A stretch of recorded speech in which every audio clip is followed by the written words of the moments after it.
Fee reimbursement స్కాలర్షిప్లు వెంటనే విడుదల చేయాలని, కులగణన చేపట్టాలని, బీసీలకు స్థానిక సంస్థల్లో 42% రిజర్వేషన్ కల్పించాలని ఈరోజు జాతీయ బీసీ సంక్షేమ సంఘం ఉమ్మడి జిల్లా కలెక్టరేట్ ముట్టడికి బయలుదేరుతున్నారు. జై స్వరాజ్య వరల్డ్ టీవీ ప్రత్యేక కవరేజ్. జై స్వరాజ్య వరల్డ్ టీవీకి స్వాగతం పలుకుతూ ఈ రోజు జాతీయ బీసీ సంక్షేమ సంఘం ఆధ్వర్యంలో మరి ధర్నా నిర్వహించడం జరిగింది. ఈ ధర్నా ముఖ్య ఉద్దేశము ఆర్ కృష్ణయ్య గారి పిలుపు మేరకు హన్మకొండ మరి కలెక్టరేట్ ను ముట్టడి చేయడం జరిగింది.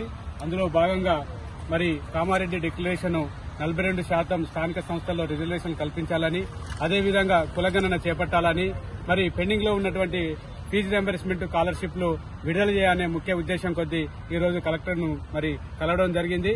మరి ఏదైతే రాహుల్ గాంధీ గారు కామారెడ్డి డిక్లరేషన్ ను మరి చేసిండ్రో దానికి కట్టుబడి ఉండాలని ఈ రోజు కాంగ్రెస్ ప్రభుత్వాన్ని డిమాండ్ చేయడం జరుగుతుంది.